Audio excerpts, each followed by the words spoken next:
Hi friends, welcome to my YouTube channel. ఈరోజు recipe వచ్చేసి సేమియా పాయసం చేస్తున్నా. వీడియో స్కిప్ చేయకుండా లాస్ట్ వరకు చూడండి. నేను ముందుగా ఇక్కడ వాటర్ తీసుకుంటాను. 3 కప్స్ వరకు వాటర్ తీసుకొని ఇవి వేడి చేసుకోవాలి. ఆయిల్ తీసుకున్నాను, 1 స్పూన్ ఆయిల్ వేసుకున్నా.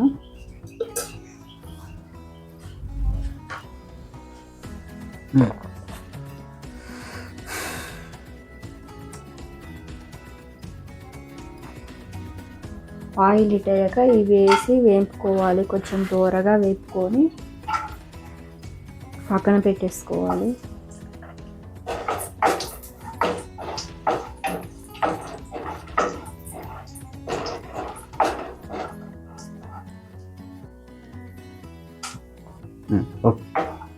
ఇలా వేగాక తీసి పక్కన పెట్టుకోవాలి.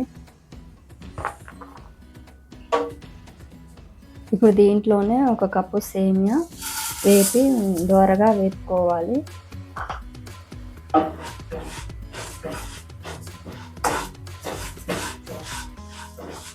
ఇలా కలుపుతూనే ఉండాలి, లేదంటే మాడిపోతాయి. చూడండి, ఇలా ఎంతవరకు వేపుకోవాలి. ఇప్పుడు దీంట్లోనే మనం ముందుగా కాగబెట్టుకున్న వాటర్ ఉన్నాయి కదా, దీంట్లో యాడ్ చేసుకోవాలి. అన్నీ ఒకేసారి కాకుండా కొన్ని కొన్ని వేసుకొని ఇలా కలిపేసి యాడ్ చేసుకోవాలి.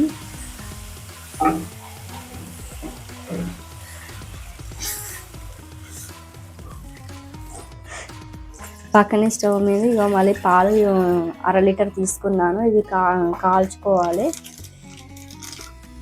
ఉండాలి, బాగా ఉడికించుకోవాలి.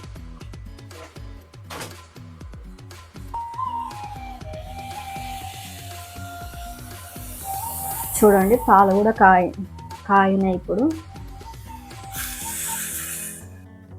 చూడండి, సేమియా కూడా ఇలా అయింది, ఉడికింది. ఇలా మనం నొక్కి చూసినప్పుడు ఇదిగో ఇలా అవ్వాలి. ఉడికిందండి. ఇప్పుడు దీంట్లో పాలు యాడ్ చేసుకోవాలి.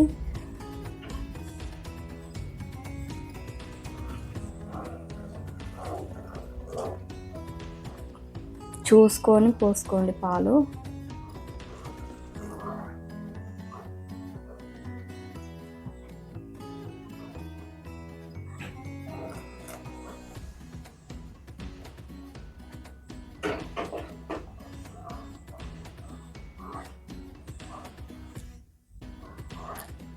ఇలా కలుపుకుంటూ ఉండాలి. ఇప్పుడు మనం పంచదార యాడ్ చేసుకోవాలి. ఇప్పుడే ఈ స్టేజ్లోనే మనం యాడ్ చేసుకుంటే కరెక్ట్గా మనకు సరిపోతుందండి. చూడండి, 1/2 కప్ పంచదార.